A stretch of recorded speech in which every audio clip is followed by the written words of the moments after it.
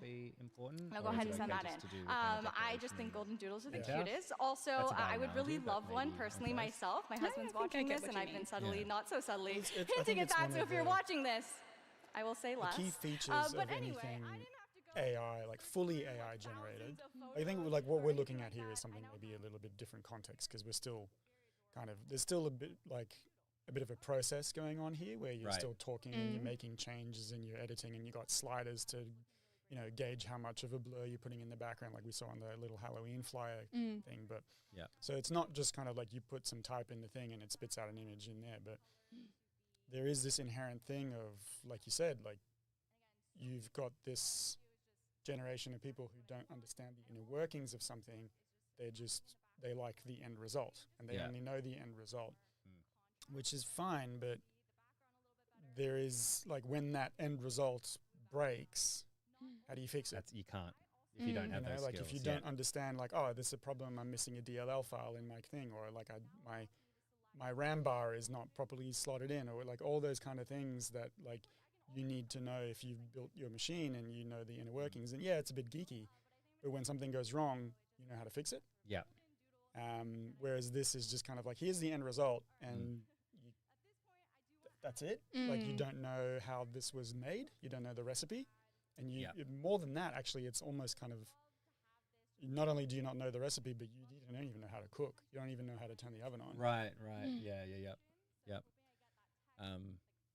Yeah, it is interesting. And when you get into things like, I mean, typography is a great example as well. Like if you did something for a client, they said, great, can you change the font? You change the font, they say, why is it so hard to read? And you go, I don't know. Yeah. Because you don't understand leading or kerning. Yeah, or the negative space. What's a display font compared to a body font? And that's the areas that people are still going to have to understand. You're still going to have to understand composition. Although I feel like AI is probably helping a lot with that these days, with going, this is a background, this is hierarchy. It seems to understand it quite well. But yeah, definitely typography. And, you know, as a colorblind person, like color theory, like I feel like it's probably pretty good, but it might not be interesting. So yeah, there's still those bits that you'll clearly still need to know. Yeah, and it's interesting as like somebody who teaches design and illustration in a design school, like, more and more I'm getting sort of met with a little bit more kind of challenge of just like, but why? Yeah, why do I need to learn this? Know this? It's like, well, and see why, and you would ask that, but just trust me that it's important, I guess. Yeah. Which is a harder and harder argument to make. Totally. Yep. I get that. I said that when I was drawing gouache, like drawing with gouache and doing the color wheel with color. I'm like, what? I just want to animate stuff. What's going on? And they were like, you need to know color theory. You know, they were probably right, but I didn't. I was fighting that even back then. Express AI assistant is going to transform creation. Up next, we're going to have Eli Greenfield, and he's going to walk you through ideation and creation in Firefly. Deepa Subramaniam is going to then do a deep dive on creation in our Creative Cloud apps, Photoshop, Illustrator, Lightroom, Premiere. Amazing performance work, a lot of quality of life features, as we call them. I don't know why and some Nightlight AI was my features first embedded into go-to those. thing. And then I love my job, Blaze but is I don't going to know if I wrap want things to up be with how woken up with production the and delivery illuminated Adobe is Flash. transforming So businesses the across red the light globe. chicken So thing. with that, No please sleep, welcome no Eli. sleep. Can't you close the blind? But again, the animation is so cool. All right, thank you very much, David, and hello, Adobe MAX. It's great to be back here. So I'm really excited to spend the next few minutes talking to you about the new ideation and creation superpowers that we've got in the new Adobe Firefly. But first, let me set the stage a little bit. So as David said, over the past few years, we've all seen this explosion in ways that generative AI is showing up in the creative process. The sheer number of new creative technologies that are out there is absolutely mind-blowing. But every new tool that you bring into your workflow is, well, it adds complexity, right?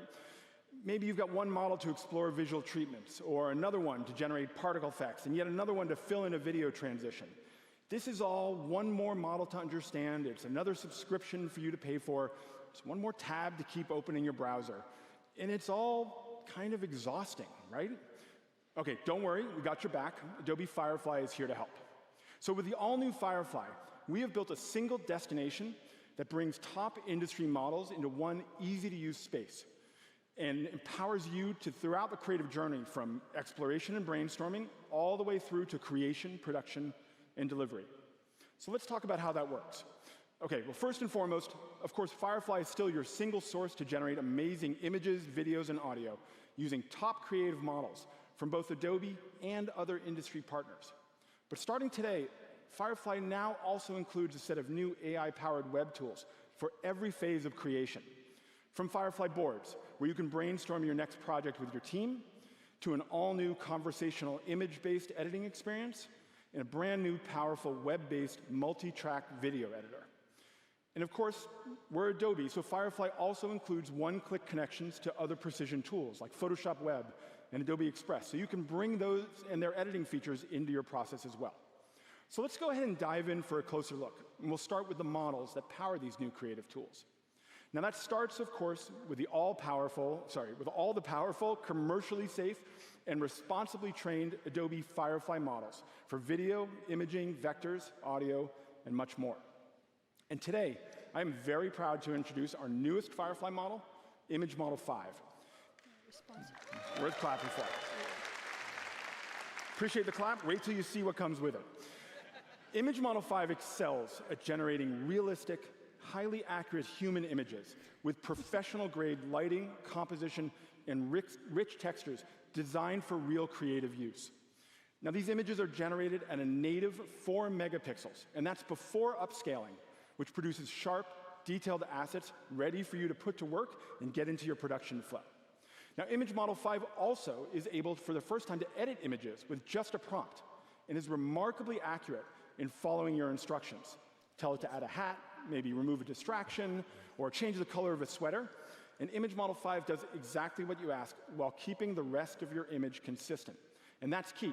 In fact, Image Model 5, we believe, is the best in the industry in making precisely the changes that you want and only the changes you want, while keeping as much of the rest of your pixels the same without changing them. And of course, like all Firefly models, it's designed to be commercially safe with the strictest commitment to responsible AI development. Now, as David said, of course, there are many different flavors of AI out there. And as creators, you all need access to the best tool for every part of the job, right? Now, if you want to stay on top of that bleeding edge, you could go pay for a dozen different subscriptions at a dozen different websites. Or you can now use Firefly and get access to a wide range of industry-leading models in one place with just one subscription. So making a video, you can use Veo, Luma Ray, Pika models, and more to get just the look that you're going for. Crafting an image? Great. Pick from Google's Nano Banana, or Black Forest Labs Flux, or OpenAI's GPT Image, and others. Now, you can choose exactly the model you need for the job at each and every stage of the process and freely switch between them. Now, speaking of the creative process, more and more what we're hearing from all of you, and I think we're all feeling, is how particularly valuable we're all finding AI in the very earliest stages of that creative process. So that's for brainstorming and to explore different approaches. What we've heard one designer call a search engine for the imagination. So that's why we built Firefly Boards, which is our collaborative tool for gathering inspiration, for mood boarding, and exploring ideas, sharing them, and finally executing on a creative vision. Now, Boards is incredibly adaptable. However your brain works, you and your team can build a board that gives you the freedom to explore while capturing and sharing your vision along the way. So let's take a closer look at that. Here to show you the new features of Firefly Boards in action, I'd like to welcome back up one of my favorite designers, Mr. Paul Traney. Paul? You're too kind. Thank you so much. Good to be back here. Because guess what? I get to talk about Firefly Boards. Now, what is Firefly Boards? It really is just your creative playground for ideating, visualizing, brainstorming anything that you want. Right? So again, your creative playground, right? Not only creating, but also collaborating. So think about any project you want to make, logos, branding, mock-ups, mood boards, storyboards, clear down to the pitch, right? We have all that all created in Boards, of course, shoes. Let's move on. It's awesome. So let's move on to a fresh board, shall we? Right in here. This is where I want to begin. And again, it's a playground. Start with your own toys, your own assets, your own designs, maybe designs or content that inspires you. Drop it in there, and even from here, we could take this and clean it up like so. Right, what do I have in here? Jump it in. We got our Illustrator file right there. We got our Photoshop file. We got a video file, right? I don't know why it's there. I could play with it, which is super fun. It's not only about dropping in images, it's about creating in here.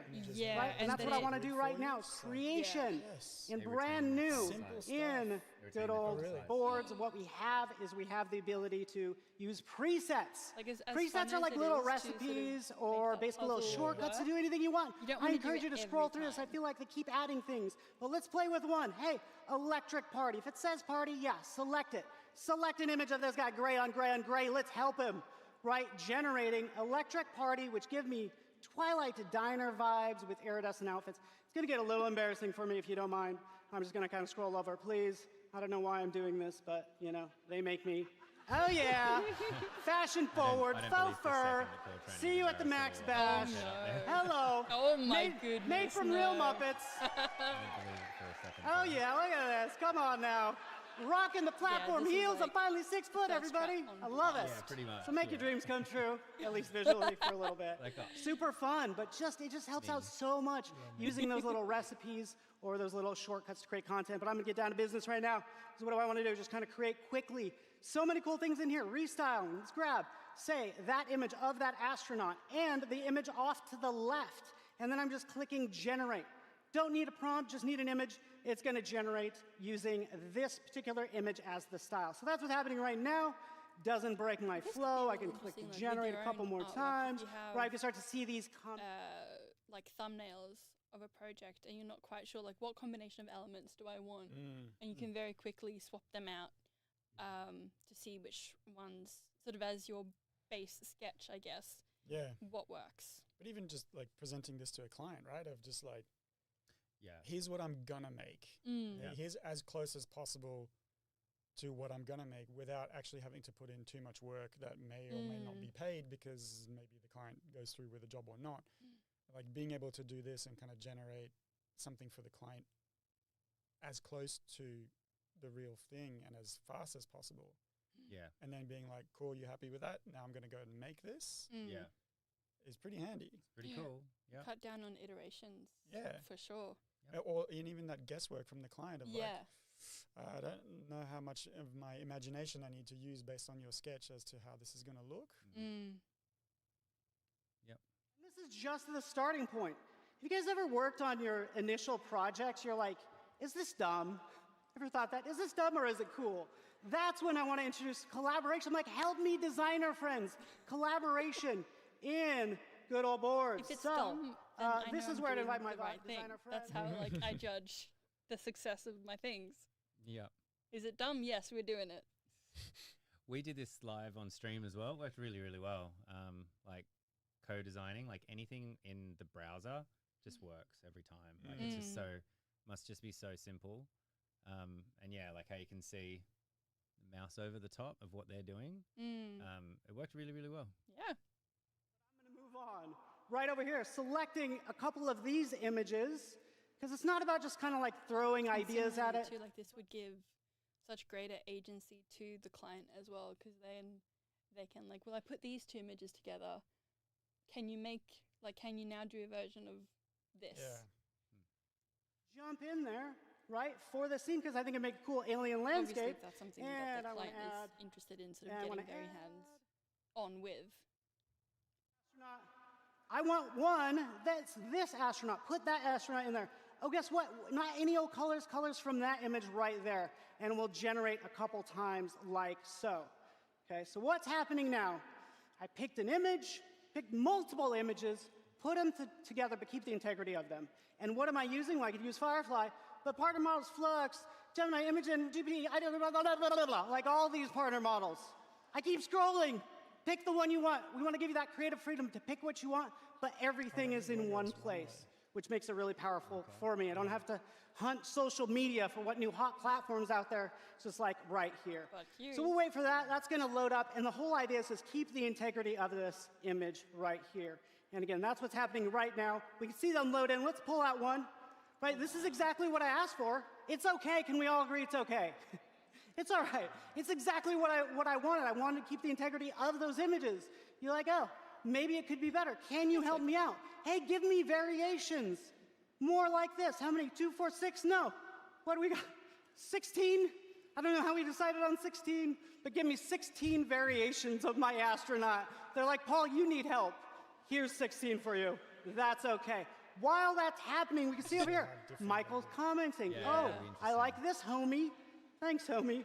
Ooh, bubblegum astronaut. I'm into that as well. All about it. We can see it right there. Let's go back in. Oh, that happened really fast. Too fast for me to scroll there, but now I have 16. And hopefully Michael can help me out, kind of define, say, the astronaut they was. Oh, run away with it. Where are you going? Where are you going? Where are you going? Where are you going with that image? Infinite canvas. That's the only problem with an infinite canvas. Buttery smooth, hard to track him down, but yes, he's bringing it to this artboard where we're having this visual exploration of ideas. And this is what I'm talking about, a creative playground for you to just have fun and create what you want all in board. Thank you so much, everybody.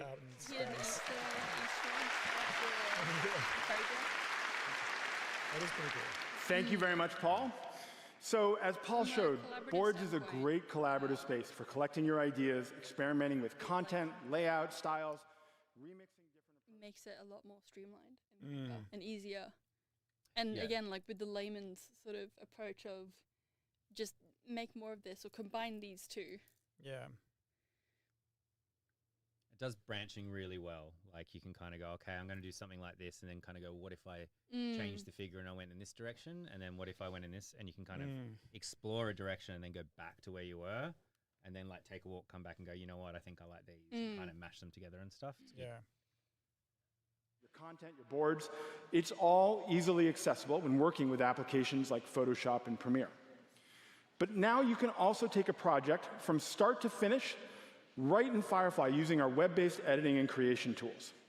You can make edits to any image just by describing what you want to change in the new prompt-based image editing experience. Or you can assemble your captured and your generated footage in Firefly's new powerful multi-track video editor.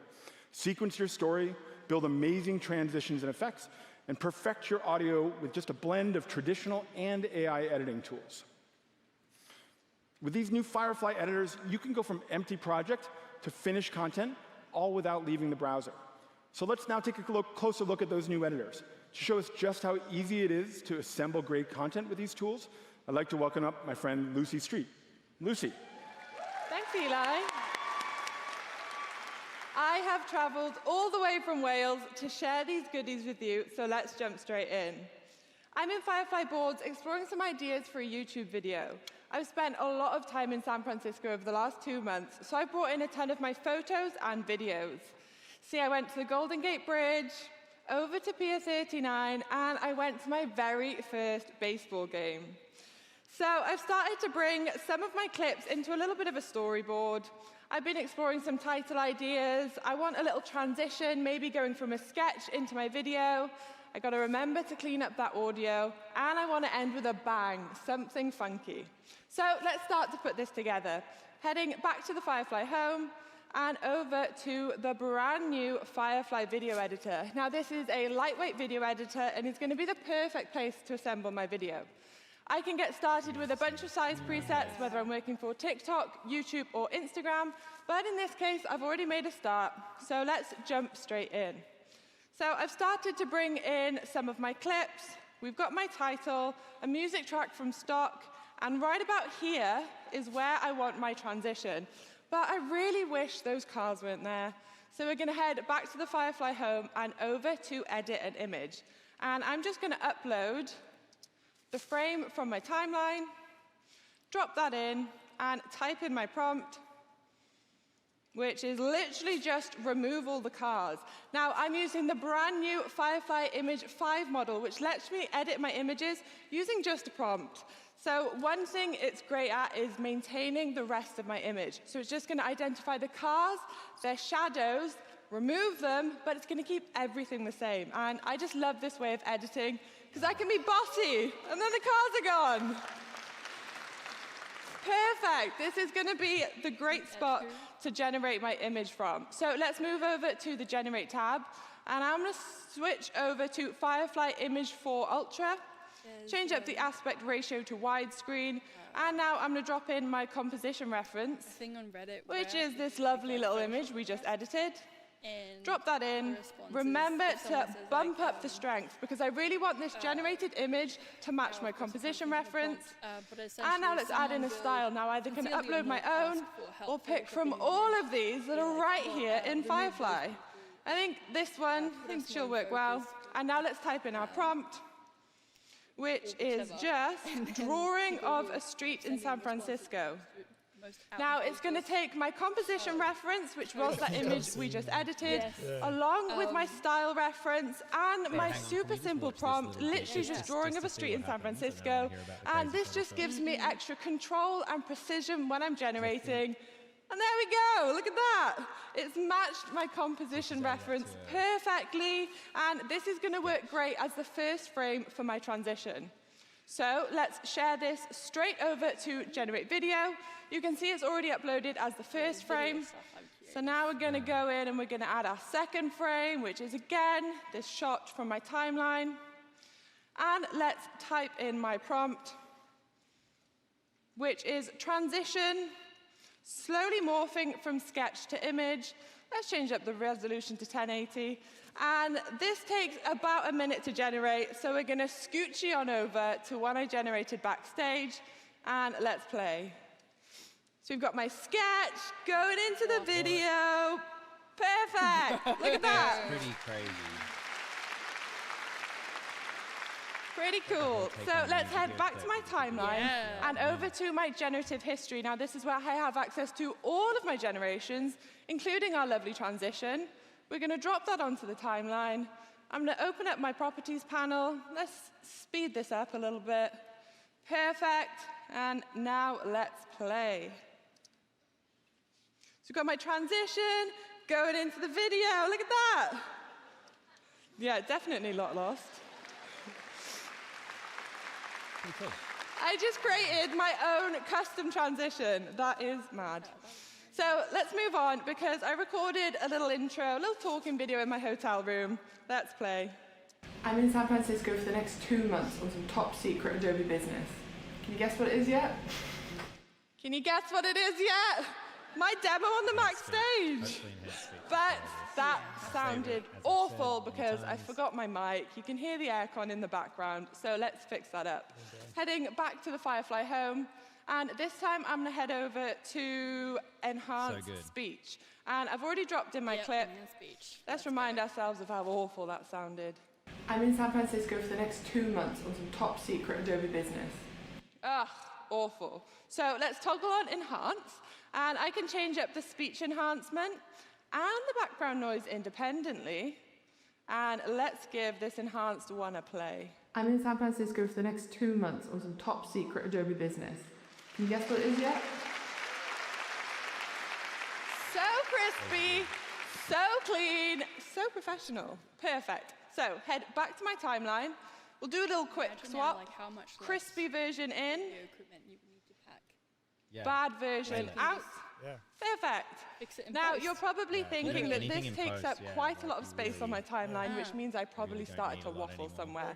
So now I'd have to go in, I'd have to make some cuts, scrub through, like here, and keep scrubbing where did, I do not have the patience to do that. Well, that's okay, because I have the text-based editor, which lets me edit my talking videos just as I would with a text document. One of my favorites is it highlights all of the pauses. I can just select that on the transcript. You can see, can you see it highlighted on the timeline? Well, now you don't, because I deleted it, and that's how easy it is. And as I play, it highlights the words on the transcript. And of course, I've got to start with the main spots. So Pier 39, Golden Gate Bridge, Painted Ladies. So that is probably where I started to waffle. So on the transcript, we're going to highlight this whole section and just delete it. It's easy. Nobody wants to hear me waffle. So let's play that back. The whole weekend to explore. Let's go. Let's go. Yeah. So moving on, my video is looking nice, it's looking good. And last up, I have this shot of this beautiful little turtle mural. So you know, I was taking it and I can just imagine the turtle breaking from the wall and flying into the sky. So we're going to head over to generate video.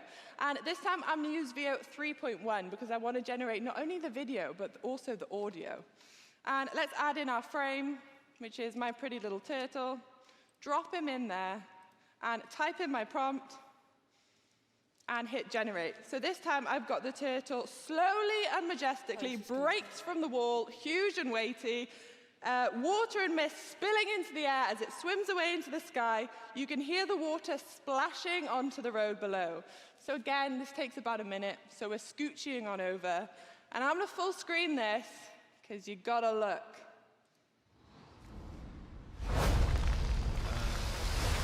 Yeah. What?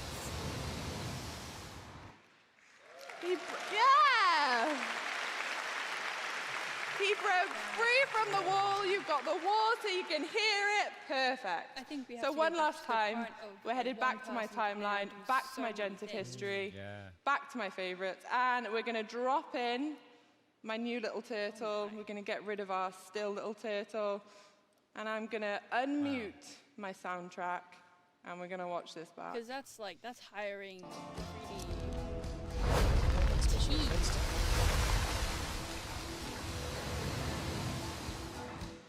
Yeah! I have so much fun creating my own custom transitions and special effects within Firefly. That's it from me. Thank you very much. All right. Amazing work, Lucy. Thank you very much for showing us all that. I got to tell you, I have worked with Lucy. It started with like puppeteering and like Phil Tippett doing like the animation, stop motion and all that. And then the team discovered like, you know, CGI and like doing all that sort of stuff. And apparently Phil Tippett said, "I guess I'm extinct," which is the line that made it into the movie. Right. Where Sam Neill, as a paleontologist, goes, I guess we're out of a job. And it's like, don't you mean extinct? That's awesome. Yeah. Love that. But it's interesting. It's like, now I guess you don't need, you know, Hollywood SFX studios. Or maybe you do, but... I mean, I think it's probably more like if I want to do something like to share with their friends or something for social media and stuff. Or Lightsaber Kid. Yeah. Yeah, exactly. Imagine if he had access to Firefly. Oh my goodness. Create videos, images, and audio on the web. I hope that being able to make these things so easily will generate the interest to figuring out, well, how does it actually work? Yeah. If that makes sense. Like, oh, I've done this like super easy, but maybe there are still some things that I want to tweak that I can't yet do with this, or this is, you know, this is so much fun. How can I get more of this?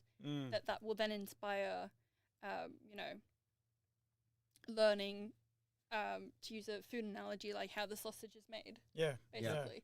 Yeah. And I think that was the point that I wanted to make also previously with,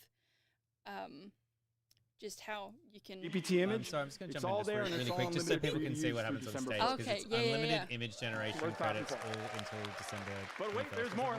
Oh, you can also generate unlimited video footage using the Firefly It's a good time model to try it on out, particularly the video stuff, because it takes a Mm-hmm. lot of credits to do that. Yeah. Okay, so to And recap, Steve, now, thank you so much Firefly for joining delivers us, fantastic new and good luck with your AI-powered appointment, technology. and hopefully Whether you're we'll see creating you with our for flagship day desktop 2 products tomorrow. or See these Steve, new good luck. Firefly web editors and apps. Good to see you, buddy. But as we all know, these days, more and more of us are creating on the go, right? Especially with video. Now, you're already shooting footage on these beautiful, high-powered cameras that we're all carrying around in our pockets. So why wait until you're at your laptop to edit and post it, right? Don't worry, we've got you covered there as well, with the all-new Premiere mobile app on the iPhone. Woo! Okay. Premiere Mobile, there was one clap. I had to go along with them and support him there. Premiere Mobile combines many of the capabilities of Premiere on the desktop with Firefly's generative and editing features to create a powerful, intuitive tool that helps you capture and create high-quality video anywhere. So with Premiere Mobile, you can now do the kind of detailed multi-track editing that you're accustomed to, perfectly reimagined to work effortlessly on your phone. You can quickly edit down your footage and then mix in generated video, sound effects, and music, and do the kinds of edits you saw Lucy do as well, right there on your mobile device. So let's go ahead and take a closer look to show you how powerful that combination can be. I'd like to welcome up my friend Kelly Weldon. You just Kelly? said all the stuff that Lucy did right on your phone. I am so excited to be here in my hometown of Los Angeles to share Premiere on iPhone, the ultimate pro-quality video editing app for creators. And I'm a creator that loves pro-level polish without needing pro-level expertise. So let's jump right in. Here's a project I've been working on. First of all, we've got this awesome vertical timeline. It's fully resizable. Playback and scrubbing is super smooth, and we've got so many great quick actions here, like this one, that helps me jump to the next cut for quick and easy editing. This is so powerful, but so intuitive. So let's go to the home page. We're gonna start a new project. So I'm just gonna import some content from my camera roll here. If you're like me, you shoot most of your content on your camera roll, and I'm making a quick video about my interior design style. So great, it created that timeline for me. Now, I like to start most of my videos with voiceover, and normally I have to be pretty particular about where I am when I record, right? Make sure no one's breathing nearby, no dogs barking. But with Premiere on iPhone, I actually don't have to worry about that anymore. So let me show you what I mean. I'm gonna record some voiceover live right now, and when I do, it's gonna take me a second. So when I start recording, turn to your neighbor, whisper something nice. I'm looking for a dull murmur of background noise, okay? Ready? Let's get started. My interior design style, think natural textures. Cozy, but contemporary. I love grounding a room with natural materials and mixing old soul with new lines. So that's my interior design style. What's yours? Okay, that was pretty good. Thank you. All right, let's play that back and see what that sounded like. My interior design style, think natural textures. Okay, I think you can hear yourselves in the background, right? So normally I would have to delete this, go hide in a closet, and re-record, but this is where enhanced speech comes in. So let's toggle that on. I'm gonna turn background noise down to 0. That's right, Lucy, I can do this too. And what this is gonna do is remove that background noise and then enhance my voiceover for crisp, clear vocal quality. And this is awesome because I can record from anywhere just with the mic in my iPhone. So let's remind ourselves what that sounded like. Style, think natural texture. So loud, you guys did a little too well. Now let's turn that on and see what that sounds like. My interior design style, think natural textures. Cozy, but contemporary. Yeah! Works like a charm every single time. I love enhanced speech for this. Okay, so there's a part in my voiceover where I'm talking about my style, and I want to pop in some visuals that I think reflect that. Camera and like doing all the angles, but the sound is always just atrocious. Yeah. Unless you have the gear and all that. Premiere, I don't have to go anywhere else for these placeholder images and videos. So let's go ahead and find that background. I'm lost a little here. Here we go. Okay, Mount Steras, perfect. I have a couple of these in my house. They don't look this good. They have died a slow death. I hope they'll forgive me one day. Yeah, that's cool, that looks great. I'm just gonna clip this down a little bit. I do love that blurred background, but I'm just gonna quickly fill that. This is another behind the Great, scenes thing. so now let's go back to my camera roll, and I'm gonna grab some images that I think reflect my personal style. Got these cute little Polaroid ones, awesome. Now this is where Premiere's infinite tracks come in. So it's super easy for me to just click and drag to layer these on top of each other because what I want is for them to sort of stagger in one at a time. So I'm gonna clip these down here, get a little closer, and then I'm gonna stagger them in one at a time. See how easy this is? It's just so smooth. I'm creating a sort of like custom design here. And then lastly, I'm going to resize them, of course, so you can see them as they come in. We got 1, I've used the Premiere a lot, 2, I don't know. and 3. Let's fix this one. I got a little too small there. All right. So those are popping in one at a time. Beautiful. I've got my little custom design with the infinite tracks. Okay, so I do really like the background image I chose, but lately I've been trying to add more dynamic elements and unique movement to my content. I really want to send my dog to college. So I could go back to Adobe stock and try to find a video that matches this aesthetic, but I want to turn this image into a video. So let's do that. I've got it selected. I'm going to go over to image to video, and then quickly just type the movement I want to see. Leaves moving gently in the wind. Something chill. Now this takes a second, so I actually was generating backstage. I'm going to cancel that, and then go ahead and use my handy dandy replace feature here and grab the video that I generated backstage. So let's take a look at this together. Cozy but contemporary. Okay, nice. I've got that subtle movement. So image to video just helps me add that extra layer of quality and polish to my content. Awesome. Now, another way that I love to add polish to my content is through sound effects, and I actually have a lot of fun creating my own. So let's go ahead and do that. I'm going over to generate sound effects, and again, I'm just going to use a text prompt to describe the sound. I want a kind of camera shutter sound as each image pops in, but I'm looking for really precise timing with this, so I'm actually going to perform the timing to make sure it's just right. So quiet on the set this time, please. But like, I would really love to see how this could click, click, click. Embarrassing. I usually have to sing that for some reason. Okay, so it's going to take my vocal performance and my text prompt to generate that sound effect with perfect timing. This is so fun. I'm just going to add that in quickly. And let's play that back together. Let's see. Cozy but contemporary. Look at that. Awesome. So I've got that super precise timing, custom sound effects. I think I'm really going to capture my audience from the beginning. Okay, let's keep moving here. The next thing I want to do is make sure that all of these clips match each other. And I did notice that this clip is just not as bright and vivid as it was when I shot it with my phone. So let's see what we can do about this. Let's open up the looks menu, and we have a bunch of different Lightroom presets to choose from here to see if I can kind of match that vibe that I'm looking for. But I like to get pretty particular with my color grading and adjustments. So let's open up the adjust menu and take a look at all of the different options we have here for color grading and adjustments with Premiere. This is awesome. I think for this one, I'm just going to dial up the vibrance. Yeah, I agree. Dial up the vibrance and saturation.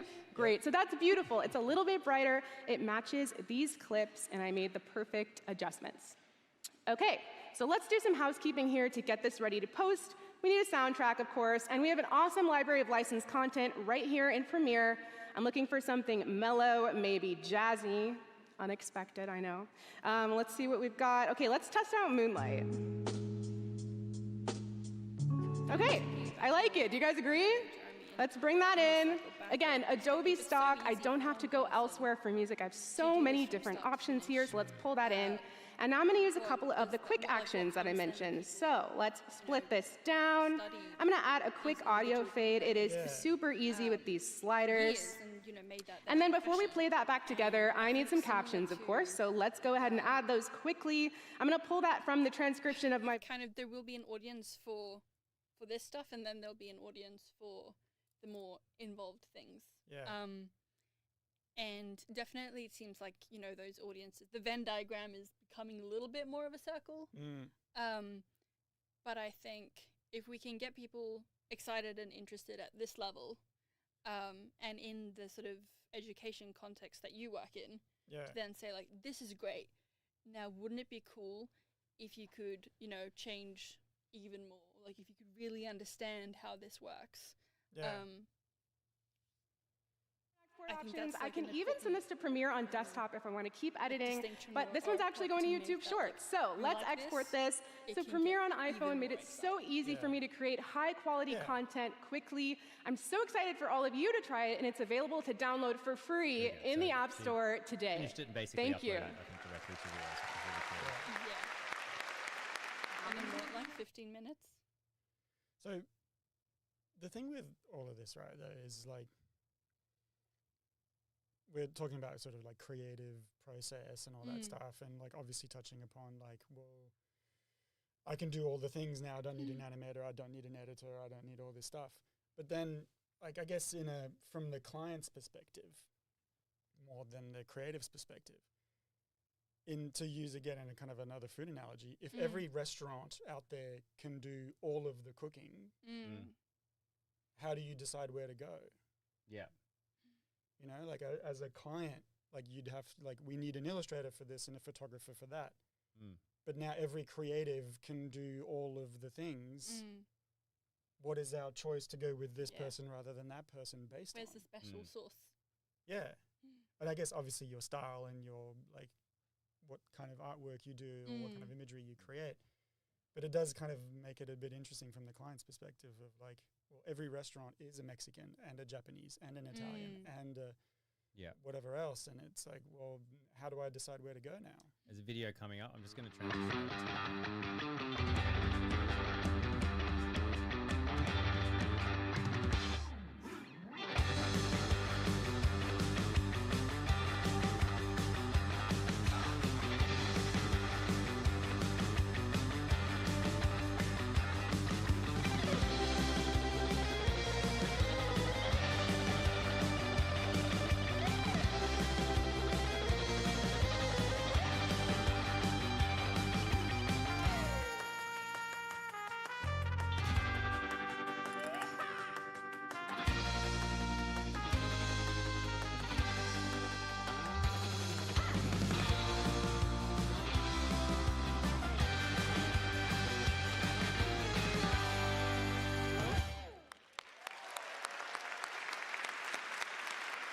All right, so Scott, welcome to Adobe MAX. I really appreciate you coming and joining us up here. Well, thanks for having me, Eli. It's my first time at Adobe MAX. Excellent. I'm so excited to be here. It's a great show. You're going to love it. I got to say, I've been thrilled to work with you and the team on this new content creation space in Adobe Premiere. For all of you, we are calling it Create for YouTube, which I think is going to be a huge help for anyone who wants to create and share on YouTube Shorts. I got to tell you, I know I'm pretty excited about it because I'm a big viewer of consumer shorts. Not so much of a creator. I'm not sure my 7 followers really kind of qualifies me as a top influencer. So I think for everyone here, I'd love to hear just kind of your thoughts about what the benefits of this partnership is for real creators on YouTube. Sure. So, well, I'm not surprised you're watching YouTube Shorts. There's about 2 billion people who come every month to watch YouTube Shorts, and there's 200 billion daily views across the globe every single day. So I'm watching it on all my devices, including my living room, believe it or not, before I go to bed, on my TV device. We introduced Shorts to give anyone a lightweight way to share short-run videos. We really want to meet people where they are to make them, viewers and creators. We want to make it simple for them to create new shorts. And that's what makes our partnership with Adobe so exciting. We know many of our creators are shooting video on their phones, and the Premiere Mobile's precision multi-track editing and the connections to YouTube right there in the app via trending content and templates, they can remix content and produce standout shorts anywhere they are. So, I want to drill down on something. You just mentioned remixing content, right? And I think a big reason why we've built this kind of unique space in Premiere Mobile is to help all of our creators just kind of stay on trend with whatever the latest styles are and templates or effects and transitions, what's really working for people on YouTube Shorts. But I'm curious, because we have a lot of very talented creators in the audience here. How do you advise them on sort of the balance and blend between hooking into latest trends versus really coming up with their own unique creative spin on it? Sure. So any creator will tell you that trends are important, but their own authentic voice is what really matters. That's really what's at the heart of YouTube. And so you need to be able to figure out how to add in your own perspective. So our hope is with our partnership, creators will be able to see the latest hot trends right inside Premiere Mobile, but they can put their latest spin on those creations. And once they share that content on YouTube, other creators will be able to see those videos on YouTube Shorts, and they'll actually be able to pull that template right from Shorts right into Premiere Mobile and remix it and publish that as their own short, thus furthering the trend. This new dedicated space in Premiere Mobile will help creators everywhere get started quickly with trending templates. They'll level up their content with exclusive effects and tell their best story with a rich video editing app. What's most exciting and most important about YouTube in the future is that creators remain at the heart of YouTube, and I'm looking forward to see what they create with this. That's great. So, I mean, obviously we have that in common. We're big fans of all the creatives here. So really excited to launch this together. Thank you, Scott, for coming up. I hope you enjoy the rest of the conference. Thank you. Great. Thank you.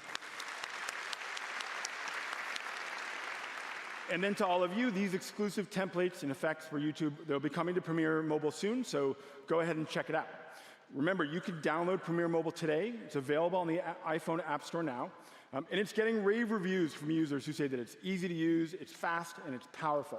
So go give it a try and download it for free. Okay, so quick recap of what we saw today. The all-new Adobe Firefly is your one-stop creative space. It offers access to top AI models and helps you brainstorm, generate, create, and edit amazing videos, images, sound, and more, all in one place. And on top of that, we've got Premiere Mobile, which enables intuitive, efficient, and powerful video editing on the go. And all of this can be used on its own or as a great complement to our Creative Cloud applications, where we are bringing the generative AI power of Firefly and other top models to great applications like Photoshop, Illustrator, and Premiere. So now to show you some of the most exciting things that are going on in Creative Cloud in those applications, I'd like to hand things over to the indomitable Deepa Subramaniam. Deepa?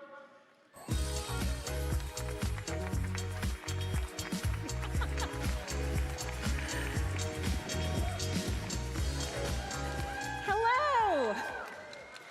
I'm so happy to be here in LA, one of my absolute favorite creative hubs in the world, always pushing the boundaries in fashion, art, music, film. It's just really great energy. Working with the global creative community every day to help unlock your innate creativity is something that is very deeply meaningful to me. And how we continue to do that is what we're going to focus on a lot today. As Eli and Paul just showed, Firefly Boards gives you the creative freedom to visually organize and explore tons of concepts at once. Of course, once you've honed in on your idea, you move into creation, which has always been the sweet spot of our tools, across imaging, design, video, audio, motion, 3D, photography, and more. David shared how this is a time of unprecedented new technologies, opportunities, and choices. We want to help you take advantage of the incredible demand for your content by providing the power and precision you have always expected from our flagship tools, while also implementing AI in a way that keeps you in control, complementing your skills, not replacing them. While we continue to expand what is possible in our Pro tools with a particular focus on performance, stability, and your quality of life, we're also expanding the aperture with Firefly, not only to help with ideation, but to also assist in the creation process as well. When creating, you've told us how important it is that your favorite tools are not only powerful, but performant, efficient, and highly controllable. So you'll see today how our core tools continue to get faster with many of the improvements that you have requested, along with being better connected in the rich ecosystem that is Creative Cloud. And you'll see how we're continuing to bring you AI innovation that takes the drudgery out of your creative work, along with providing you more choice with popular models now integrated into our flagship applications. So let's jump right in and talk about Photoshop. Since its launch 35 years ago, Photoshop has been industry standard in digital imaging, standing for creation, power, control, and precision. And in many ways, Photoshop is more important than ever before. While generative models are getting better and better at producing amazing outputs, they just can't do everything Photoshop can do. And the core reason comes down to control. In Photoshop, you are in ultimate control. You are handcrafting the edits, which means you can maintain content fidelity, edit non-destructively, composite across layers, achieve pixel-perfect precision. I mean, truly, the list goes on and on. So while the content creation floor is rising with fast-paced innovation in generative models, the need to create standout content is more important than ever. This requires precise control, and that is the soul of Photoshop. We are already seeing how much you are enthusiastically adopting new AI-powered workflows in Photoshop, like generative fill, which is one of the top 5 most used features in Photoshop. In fact, 2 out of 3 Photoshop users use generative AI in their workflows. And we love seeing how you're creating across the full Creative Cloud ecosystem, moving seamlessly between Photoshop, Firefly, and Express bidirectionally. We saw an example of this earlier when Paul used Firefly boards to explore ideas for his project. Let's see how he takes that idea even further by jumping into Photoshop for more controlled creation. Please welcome back to the stage, Paul Tracy. Thank you so much. Thank you, Deepa. Yes, I got to finish the job, which is why I'm here in Photoshop. In fact, I'm going to start right here from the welcome screen, because right down here we have generation history. So everything I created earlier is really just one click away. We could jump in, don't have to clutter up my downloads folder. Now I'm going to make 2 designs. All right, I have this one. But before I begin, and before you begin any project, it's all about, is this image usable?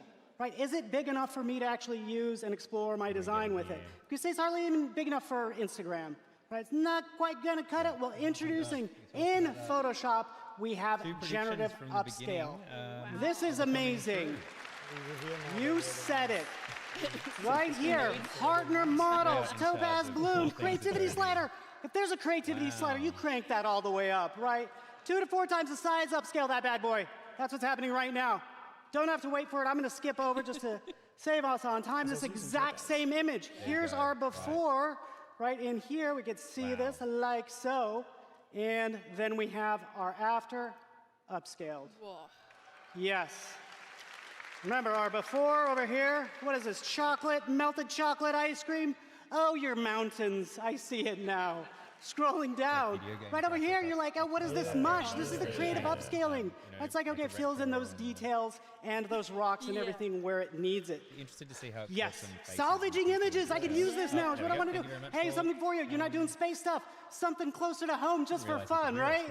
Oh my goodness. Family photo time. I know you have one of these, right? Everybody's looking pretty good. My mom's the only one paying attention, apparently. Right? You have this at home. You're like, oh, help us all. Well, right in here, generative upscale. Topaz. Again, these partner models, we have Topaz, Gigapixel, and face recovery, right? Maintain those characteristics, right? And I can upscale it. So here's our before, and there's our after. Beautiful, right? My mom is beautiful.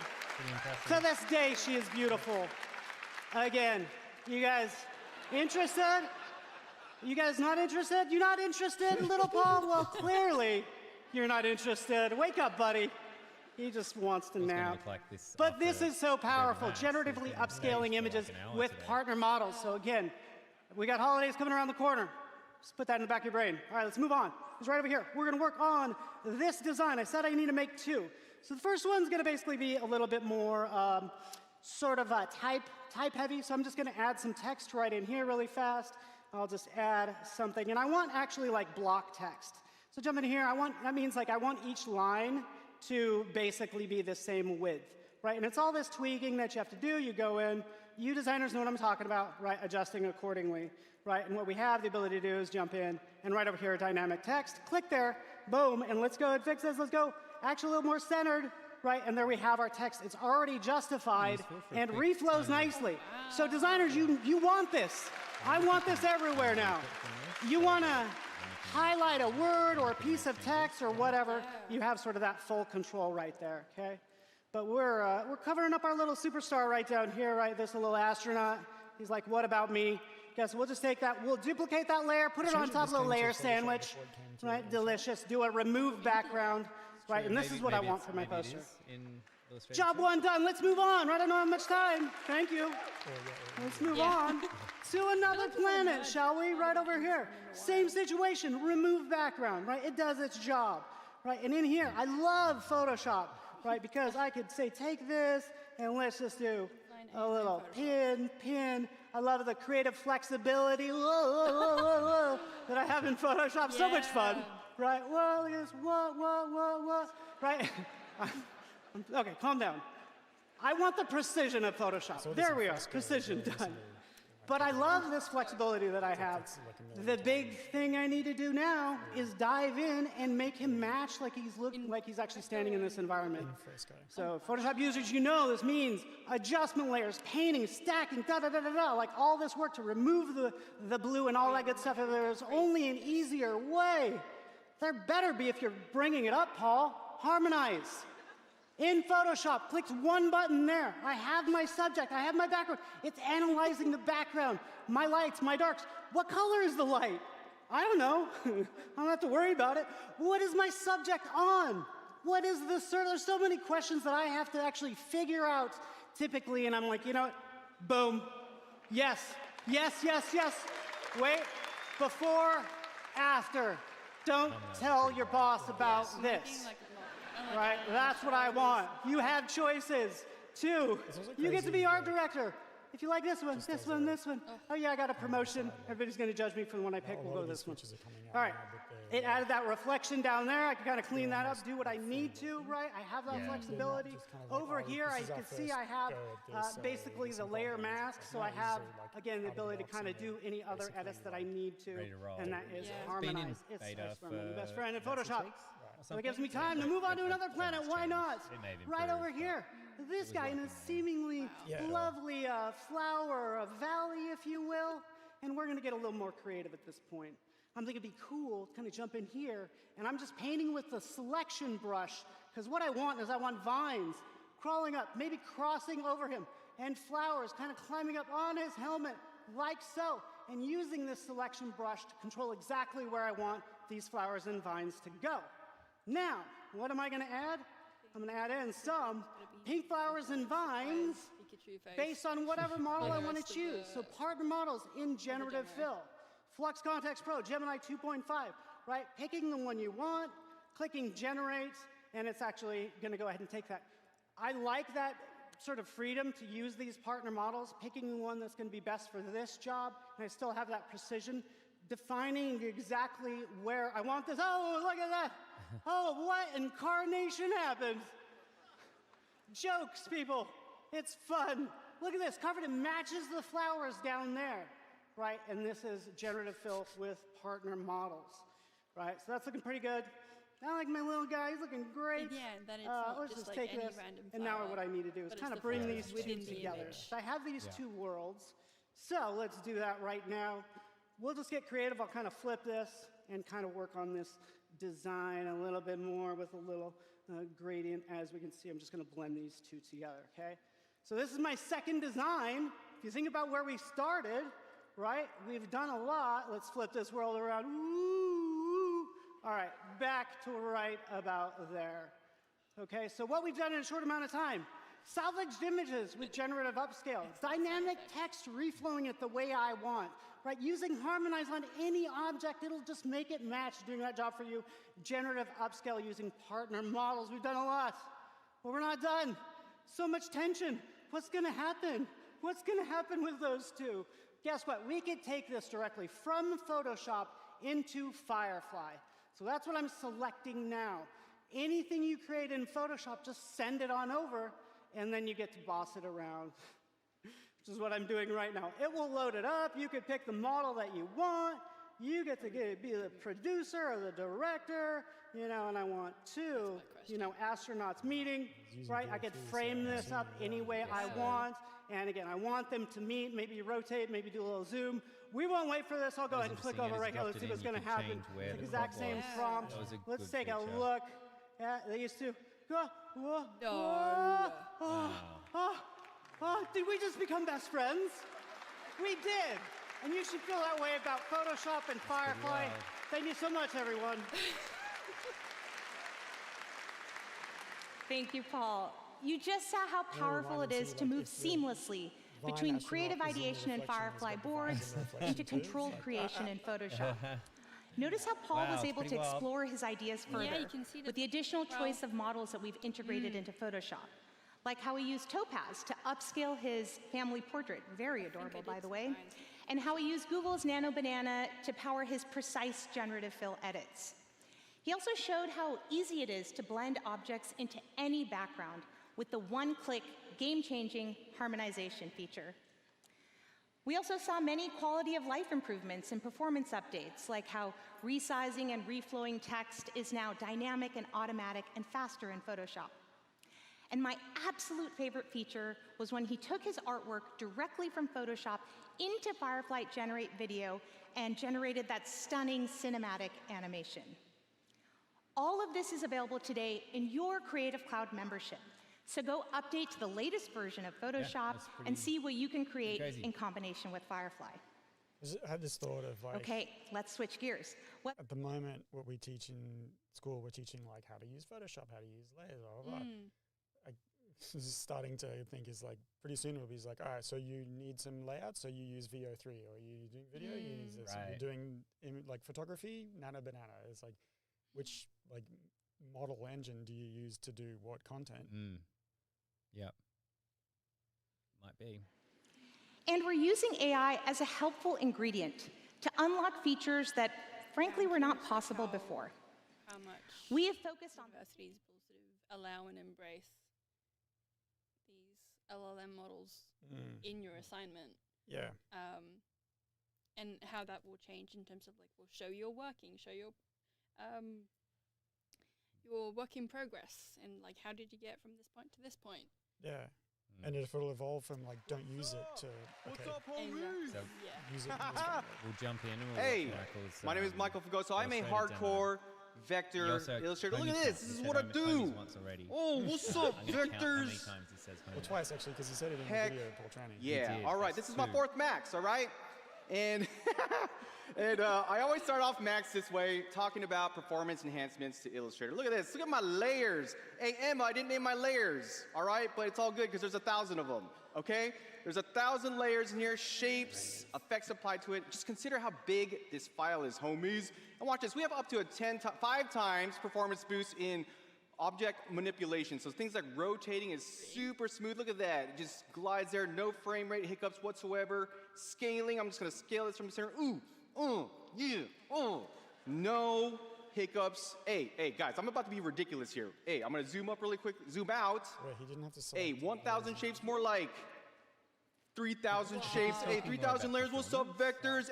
Considering all that, things like zooming in is super smooth. Ooh, and then look at that. Panning is smooth. Things like, look at this. We got raster effects, we got vector effects combined, and Illustrator just handling this file like a champ. Heck yeah, performance enhancements in Illustrator. Nice. Oh. Yeah. Oh. Okay, so this makes our lives easier, right? But speaking of making our lives easier, I want to talk to you about my favorite kind of update, quality of life. Okay, so I made this poster right here, very grid-based poster design. You all think I use a snap to grids, and do I use that? Snap to grids, smart grids, you all think so? Nope. I don't, because look at this. When I move this in there, oh, look, it's like reading stuff from like the multiple artboards. It's just giving me a bunch of information. It's not snapping to anything. Well, watch this, homies. I got this new quick access snapping panel, so we can turn on that snap to grid. Snap to pixel, point, guides, it's all there. And if we want some more options, we got some advanced options here. This is brand new to Illustrator, limit snapping, active artboard, homies. Click on that and watch this. Let me zoom up right here. Let me zoom up real quick. Now move this in there. Look, it just manipulates with the current artboard that it's in. Boom, and it just snaps into place right there. Oh, I got nervous hands up here too, you know what I mean? Heck yeah. We got visual updates. You can see the grid as it moves in there too, right? Yeah, because often you get that. And look, it's a square within a square. Hey, no problem, man. I got you. All right, so watch this really quick. You want to go free flowing? You're done at the grid. Just turn it off.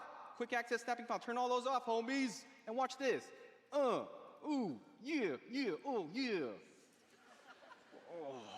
Quick access snapping panel. All right, let's fix up some text, everybody.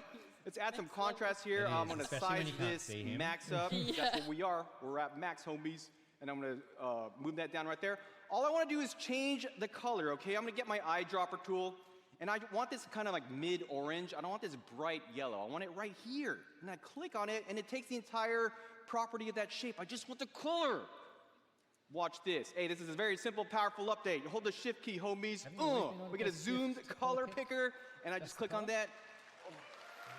I got you with that color picker. Heck yeah. Illustrator is not. Okay, let's change the font. Okay, we need to do something about this font pairing. So this is brand new to Illustrator. We now have the ability to save our fonts into libraries. Look at this. Space fonts, handmade fonts. I'm going to go right here. Oh, isn't that much better than searching through 30,000 fonts or so? Oh, dang. Yeah. Okay, fast to the max, homies. I'm going to zoom out right there. Yes. Heck yeah. Quality of life improvements to the tools we use every day. I love you guys. Heck yeah. I got more for the homies. What's up? I made you all a postcard right here. Count? This is for my handmade homies. I'm going to get my pencil tool. Okay. My hand drawers out there, you use a pencil tool, you add a brush to it, you start drawing, and you get this blue line. You're like, what's that? What's that blue line? And then you let it go like, oh, there's my brush. I see. Okay. What you want is you want to see your brush as you draw, right? Well, check this out, homies. We got new live preview, live curve fitting. I got nervous hands. Yup. Wait for it. Hey, I'm going to adjust this to super smooth. Watch this, homies. Oh. Look at that, it's like just glide through that text right there. Yeah. And then I'm gonna do one more. Sorry, I could do this better. I just have nervous hands, you know what I'm saying? All right, so that's a new live preview pencil. You're like, Michael, hey, what's up with this design, man? What's up with that? Well, check this out. We're gonna select all these pieces. We're gonna select all of them, and I'm gonna show you the ultra combo right here. You ready for the ultra combo? Intertwine, homies. Hit that make button. Watch this. Hey, thread that needle. Thread it. Get under the H over there. Get under. Oh. Yes. Oh. Live preview pencil in combination with Intertwine, and now my postcard is ready for production for the homies. All right. This next one here, this last one. I'm really excited about this. I made this for a client. He's like, what's up? Right? And then I start vectorizing the body, and I vectorize the head, and I vectorize some of the background. And my client's like, Michael, wait up, dude. I like him. You know, he kind of reminds me of a mini version of you. I'm like, okay, yeah. And then like he's like, well, the pose is a little static. You know, we need to make it more dynamic. Can you just turn his head a little bit? Turn his head. Take you like 2 seconds. 2 seconds, I gotta redraw the whole thing. Hey, he was probably right though, because look, we got this new tool called Turntable. Look at this. It's gonna turn our flat vectors. I mean, he's in beta at the moment. So. What? Huh? You? Oh. Whoa, you wanna mess with me? You wanna mess with me? This is my client. My client's like, nah, I don't want none of that. I don't want none of that. Yeah, you hey, I don't like it. I don't like the confrontation, man. Dang. Hey, wait, watch this, everybody. So, hit my Command Y. It's not just turning flat images, it's giving us editable vectors in every angle. You know, this is powered by Firefly. This is a type of AI that I like, just stuff that saves me time, gives me all that control. Yeah, all right, let's get rid of this guy. He's a little too aggressive. He's a little too aggressive for the Max stage. Let's bring his buddies in here. You want to see his buddies? AI for sure. Yeah. All right, look at this guy. He's got droplets. He's got puddles. You ready for level 2? He's like, can you turn these puddles? Can you turn the droplets? He's like, yeah, you can. Yeah, you can. Yeah. Yeah. And this guy, he just wants to dance for you all. He's like, Hey, we can change the perspective here. Look, hey, go from the top. Hey, turn from the top. Ooh, yeah, ooh. Turn from the bottom. Oh. Okay, he's getting a little too excited, everybody. He's getting a little too excited. He's about to explode. He's about to explode, homies. Watch this. You ready? 1, 2, 3. Oh, wait, hold up. Let's do that again. Guys. Hey, let's do it again. It's all good. Turntable right here. Boom. And then watch this, homies. Bam! Look at that. It just exploded every single angle that it generated. Pretty wild. Hey! It's 100% vector, dude! Look, sprite sheets. Heck yeah. You all ready for level 3? You want level 3, homies? It's Return of the Client. He's coming back at me. He's like, Michael, what's up with those trees, dude? You lazy? I paid you all this money, and that tree's the exact same tree as that tree. You know what I mean? That's a green tree, that's a blue tree. That one's the same as that. What you doing? I'm like, bro, I'm sorry, bro. You got me. Let me make you some new trees real quick. Let me make you some new trees. Boom, turn them. Oh. Hey. Like flipping an I got asset you. to make it look like it's a little bit different. I said level 3. That's not level 3, homies, okay? We're gonna turn this entire robot's world around. Hey, you ready for this? You ready for level 3? Hey, what's up, homies? Yeah. Oh, that is Turntable, everybody. This is available in beta for you all to try out. Yeah, you totally Hey, thank you, everybody, for letting me show you some really cool stuff up here. Quick little recap before we move on to the next thing. What do you guys think about that?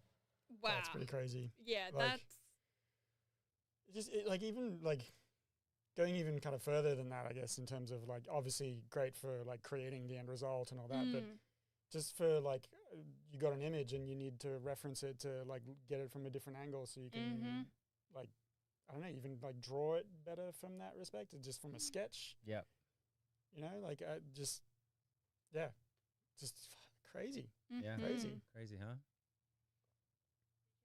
While you're drawing. And of course, AI that transformation. updated pencil tool as well is nice because it's a little bit more like, one of my things with Illustrator is it doesn't feel like drawing.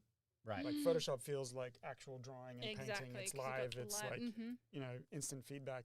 Whereas Illustrator is a little bit more just kind of like make some clicks and then wait till it does a thing and you'll see your work. Yeah. So that I and think then get back in and then edit the it's less kind of like points, drawing and more just kind of image building. Yeah.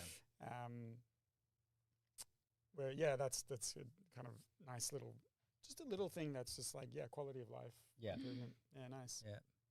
For decades, check back in. Adobe has been paving the way with groundbreaking photography Finishing innovation. at 3, so I don't know how much. Lightroom was one of the first image editing tools designed to specifically address pro photographers' workflows. Everything always runs over. And we've been innovating hand in hand with the photography community ever since, pushing the boundaries of what Lightroom can do across desktop, web, and mobile. For the past decade, Lightroom has innovated on a host of AI-based features, and these have become some of the most popular and fast-adopted features in Lightroom, with over 2/3 of Lightroom users using AI tools in their photography workflows. Features like denoise, AI masking, and the one-click magic of generative remove to instantly improve any photo. And of course, when you bring together the power of Lightroom and Photoshop together, there's pretty much nothing you can't create. To show us how Lightroom is the most powerful photography tool available, I feel like this is the Achilles heel of the group. Yeah. Lightroom editing. So we'll do our best here, but we might let Terry. Thanks, Deepa. I'm excited to be back on the Max stage, and more importantly, showing one of my favorite products of all time. And from what I hear, it's a favorite of many photographers out in the audience, and that is Lightroom. So I'm going to start off with a few quick updates for all photographers, no matter what level you're at. Let's start off with this photo. Hey, what's up, pixels? That work? No, vector's better. All right. So we'll keep it the way it is. All right, so you got a photo like this, and you take it, and it looks great zoomed out, but then when you print it, and you put it on a wall or a billboard, you realize that you should have paid a little bit more attention because there were dust spots in your image. And this is actually dust that was on the sensor. If you change the lens out in the field, it happens, and you just get dust on your images. Well, thankfully, now there's a new, easier way to take care of that right inside of Lightroom. So I'm going to go to Lightroom. I'm going to go to click Apply. And for the dust removal, it'll go through and use AI to figure out where all the dust spots were. I counted maybe 5 or 10, but in reality, there were dozens, if not hundreds, of dust spots that it took care of for me quickly and instantly. I know what you're thinking. Well, Terry, I don't know. I don't really see anything. Let's see. Let's zoom in. And let's click. And let's do a quick before. Like restoration. Quick before. This is quick before. Hang on. There we go. Quick before and after, when that sort of just thing like was glitching that. just for a second, AI but there hasn't dust been a single removal. failed part of the demo yet. Which is wild.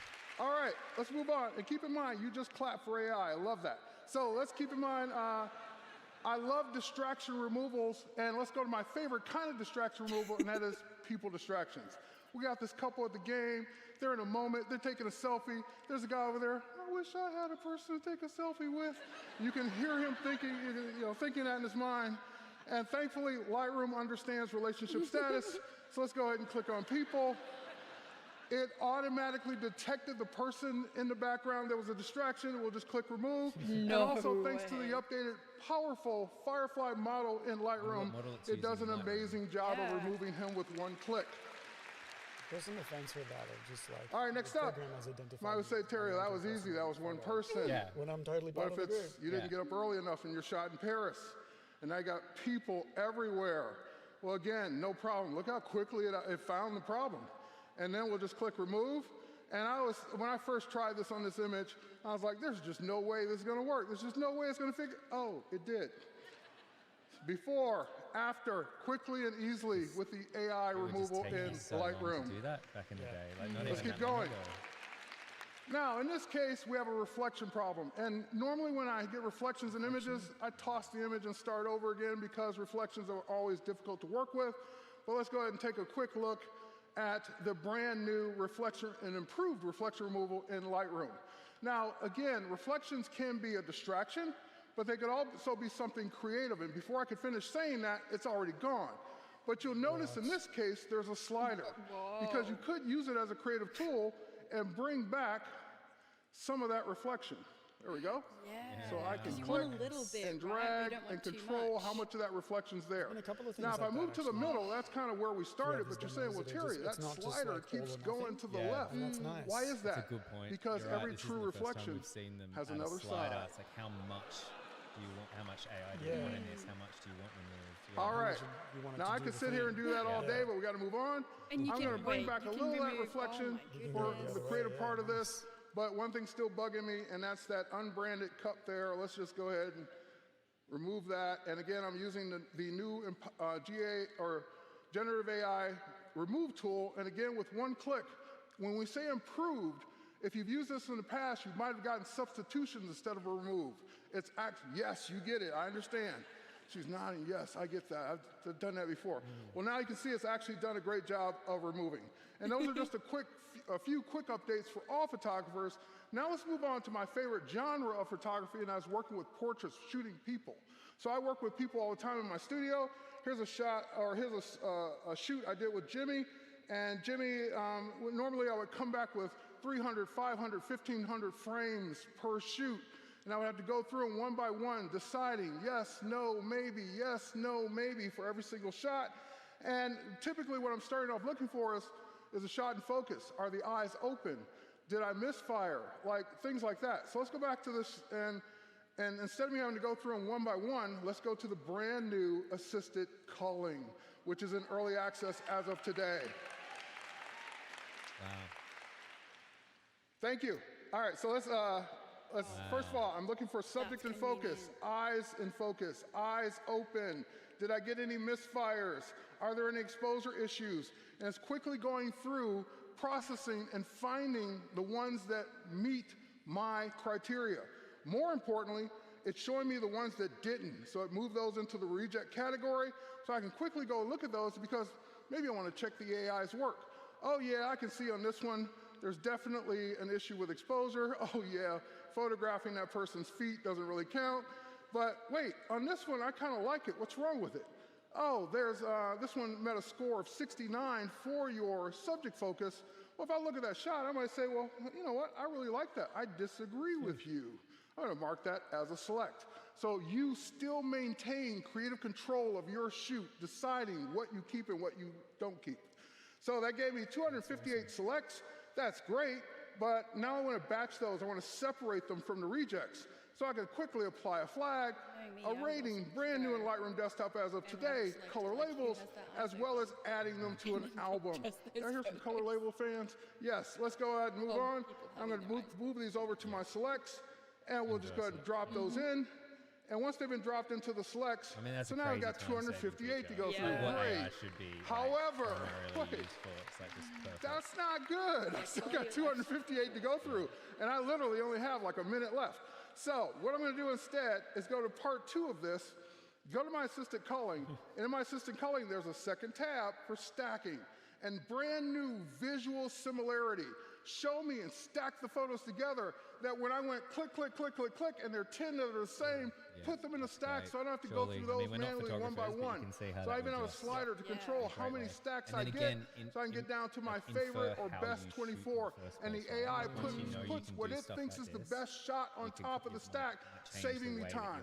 And that is a quick look at the new assisted culling. Now, typically, when I send these off to the client, they come back and they say, well, Terry, here are the ones I really like. Can you retouch one for me? And I usually do my retouching right inside of Photoshop. So let's send this over to Photoshop from Lightroom, and here we are. And I would start the portrait retouching process. But in this case, Jimmy said, hey, I love this shot. I would love it if I could be facing forward. And I would normally have to say, well, Jimmy, come back into the studio. Let's set up another session for you. And we will bring the same clothes. And we will try to get the shot you want, because this was impossible not long ago. Well, you saw Paul talk about generative AI models, and so I'm going to go in and choose a model that's great for maintaining character consistency, Gemini 2.5, and we're just going to type in a simple prompt, turn him forward, and maintain his hand position. And we'll just go ahead and click Generate. Now, that's generating, and again, I can't emphasize enough how much this is saving me and not having to go back to the studio and reshoot something that I wish we'd gotten the first time. So quickly and easily, Jimmy has been turned to the front, face the front. Here's my before, here's my after, maintain as a layer inside of Photoshop. So I'll just save it, and once it saves, I will close it, head back to Lightroom. This on a photo of somebody that I head back to Lightroom. There we are, and it will stack it right next to the original. I'll ungroup that stack so we can quickly see our before and our after here in Lightroom, delivering to the client exactly the photo they wanted. So with that, that's Lightroom. Go download it today on your phone. After this, download on your desktop. Thank you. Back to you, Deepa. Well, you just can't do shoot again. I can imagine you're in another country. You took 20 photos, or you took 5 photos. That's it. Yeah.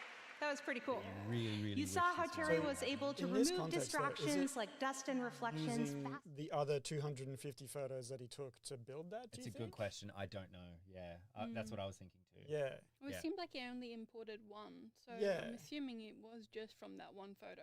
Yeah. Because like immediately I'm thinking like, all right, how do I use this as an illustrator, blah, blah, blah. But like, so I've had jobs before where it's like I need to draw, like I did a job for the AFL years ago where I had to draw these people, and it's like, when the client's like, oh, can you have him just looking up or something? It's like, oh man, that's going to be tricky because I got the likeness down on that angle because I'm using that as a photo reference.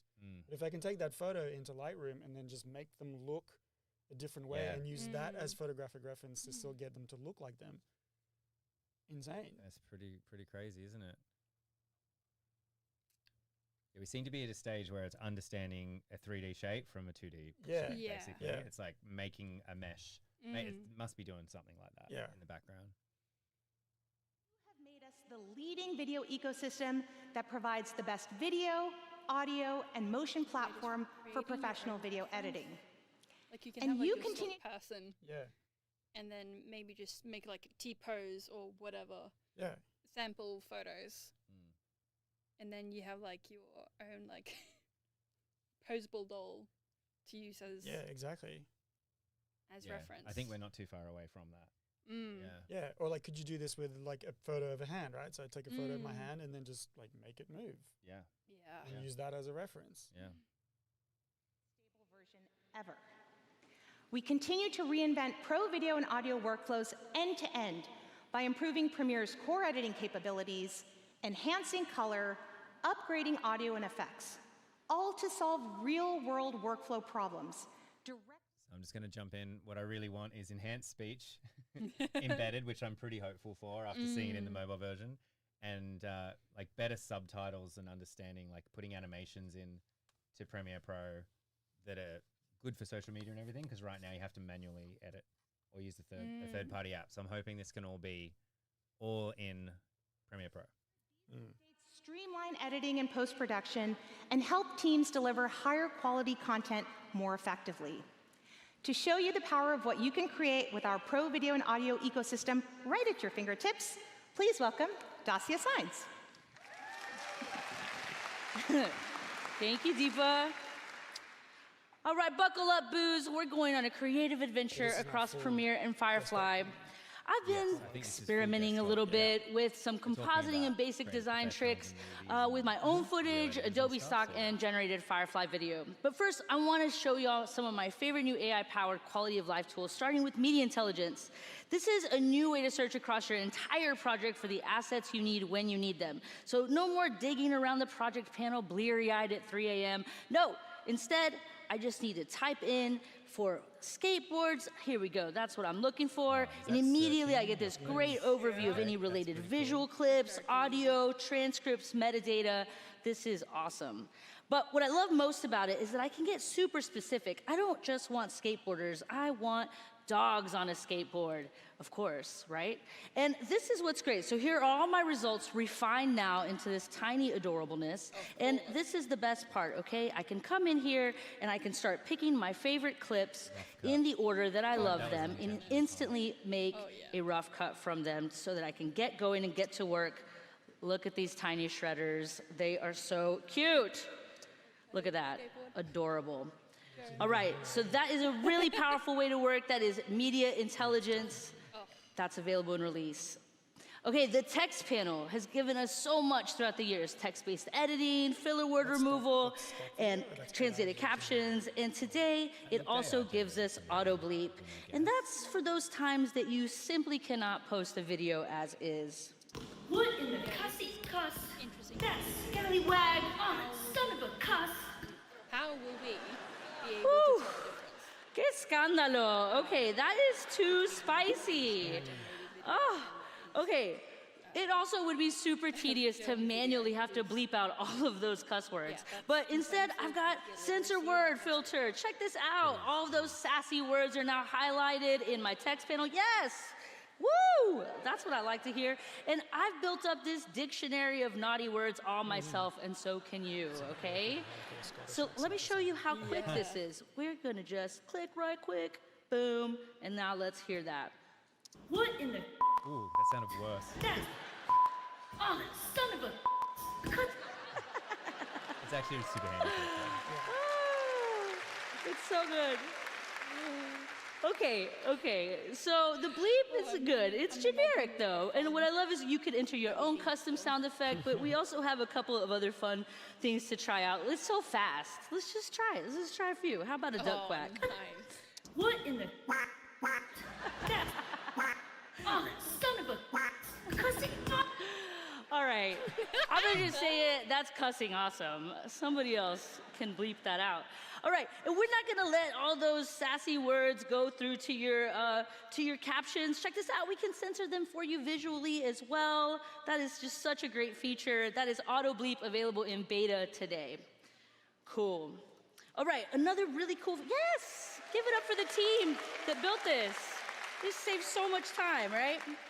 Okay, another really exciting feature, we have this new film impact tools. This is over 100 new effects, transitions, motion presets, all to help you stylize your video. One thing I love about this is I just love that I can hover over these thumbnails and just get a sense of what these effects can do for me. So let's put them to work, okay? I've got this footage here that I shot under the sea, and it's cool, but I just want to glam it up. I want a little more sparkle.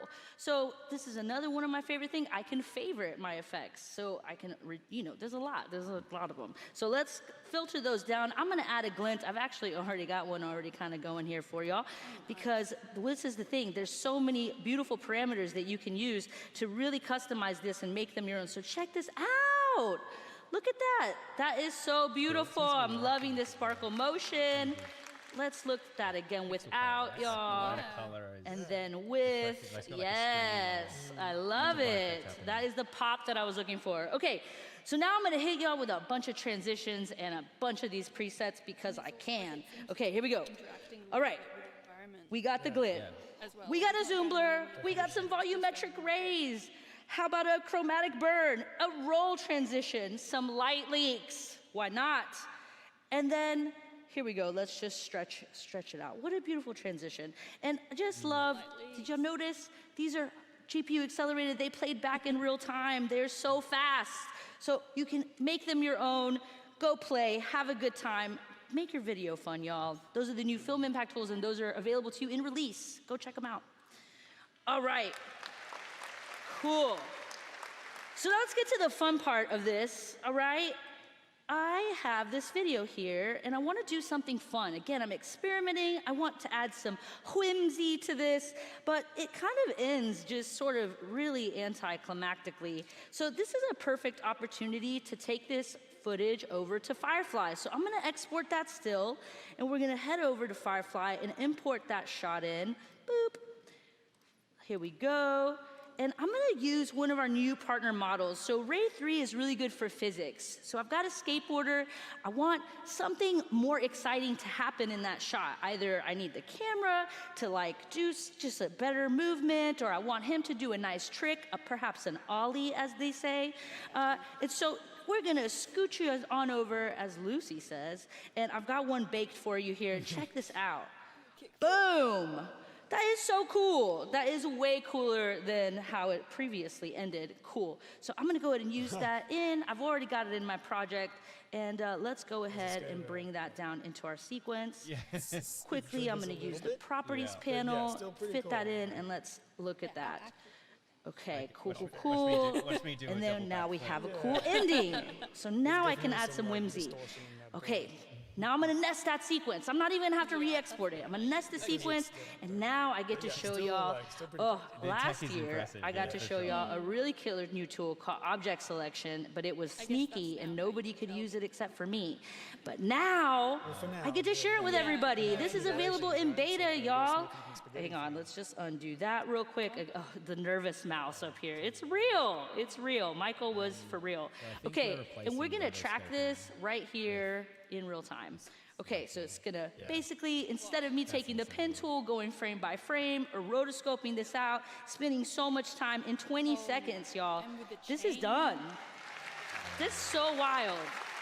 That is so wild. Let's take a look at the results. I can't really believe this. Look at this. It's going to actually track the skateboard as it moves through the air, too, which is really wild to me. Boom.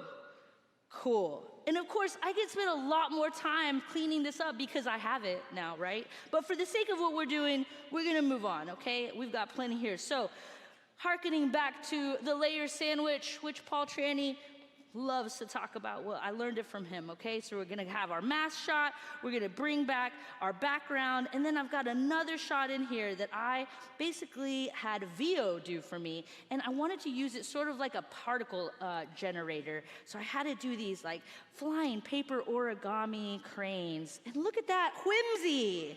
Look at that, my video is so magical now. I'm just having so much fun. Put them in the clouds, why not? All right, but here's the deal. I snuck away into After Effects and I did a couple more things. Don't tell anybody, okay?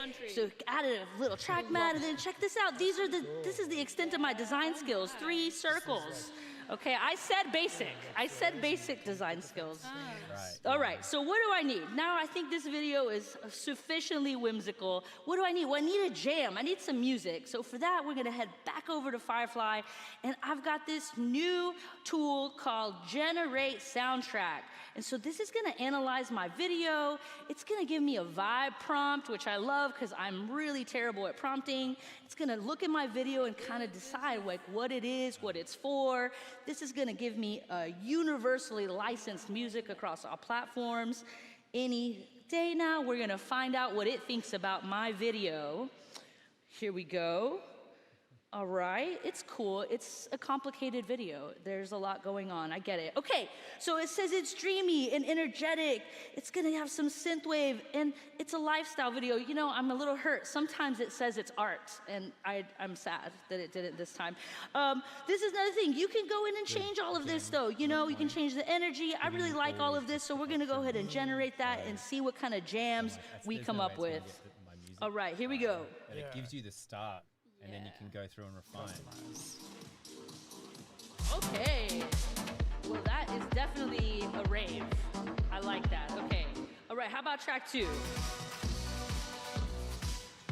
Ooh, a little more disco. Okay, okay. Y'all are gonna help me decide on which one we're doing. What about track 3? I don't know. Track 3? No, I don't think so. Also, hey, I think it's track 2. Let's go disco, y'all. All right, that's Generate Soundtrack. Find your frequencies. Come see me at the booth. And now back to you, Deepa. Nice job, Dacia. Dacia showed how Premiere is getting better and better with many time-saving features. I love how easy and fun it was for her to censor swear words and create unique transitions and place subjects in really any background with the new AI-powered object mask. She also showed the addition of nearly 100 new GPU-accelerated real-time effects directly available for you to use on the Premiere timeline. And lastly, Dacia used the Firefly app to create just the right shot with the exact effects and soundtrack to make her edit just perfect, all while stitching those component pieces together in the even more responsive Premiere Timeline editor. The latest version of Premiere is waiting for you today in your Creative Cloud, so go update to that, and you'll love using Firefly to create just the right ingredients for your video to shine. Okay, we just saw so much, so let's just take a moment to recap. Paul showed how easy it is to use Firefly boards to explore and capture the full intent of your ideas in a single space, so you can better sell your concepts to your clients and your stakeholders. We saw how core creation is getting better and better in Photoshop, Illustrator, Lightroom, and Premiere, with numerous quality of life improvements and faster performance and UX snappiness. You saw how we're folding AI in as an ingredient in workflows to help you stay at the center of your creative process with more control and choice than ever before. And you also saw how you can expand your creative toolkit by going into the Firefly app to create just the right image, video clip, sound effect, or soundtrack with our models and other top AI models. And you heard today how today till December 1st, all paid Firefly and Creative Cloud Pro customers have unlimited generations with partner image models like Google's Nano Banana and OpenAI's GPT image, along with Adobe's latest image and video models, all in Firefly. Regardless of what you want to create, we have the right plan for you. And if you're already a Creative Cloud member, everything you saw just now is waiting for you in the Firefly app or with just one click of the update button for your favorite desktop applications. I hope you enjoyed seeing all of the exciting innovation coming your way with Creative Cloud and Firefly. Thank you so much for your thoughtful feedback that drives our roadmap day in and day out, and thank you so much for having me up here. I'm going to hand things over to my friend and colleague, Allison Blaze, to share more about our solutions for businesses and agencies. Have a great Max. We'll jump out, so I think it's different. But that we might leave it there because we have a big day tomorrow. So tomorrow is even more. So today is kind of the day for updates in apps and a lot of that big on stage kind of stuff. Tomorrow I think we have some super sessions and we have some of the kind of sneaks as well. So sneaks will be super cool. Sneaks is where we get to find out what the engineers from Adobe have been working on internally, and usually a couple of those ideas end up making them into the apps, which is super cool. Turntable, which we saw today in full release, was originally a sneaks as a great example. So and all that stuff. I mean, I think Firefly was as well. You know, at one point, not quite. I don't think they let the cat out of the bag too much, but there was some stuff that was alluding to the tech that was coming. So it's always like a really interesting thing to watch. So thank you everybody for joining us. Now's a great time to update your apps as well. Even stuff that wasn't on there, like InDesign will have updates. It didn't have its time to shine, but there might be some cool features in there that happen stealthily. Same with Fresco. Probably not Audition, my darling, but no, it won't have been updated that much. But, you know, InDesign and all the other apps and everything. After Effects as well, I don't think got a shout out. So, but there could be some performance things in there, maybe some stealthy little updates for everybody. But that is us today. Thank you, Jeremy. Thank you, Joe. Thank you, Flynn. Really enjoyed that. And then I'm going to do my little overlay for a second so you can watch this kind of stretch. And then we'll be out. We'll see you all at a similar sort of time tomorrow for more Max. Enjoy your Max. See you later. Bye. See ya.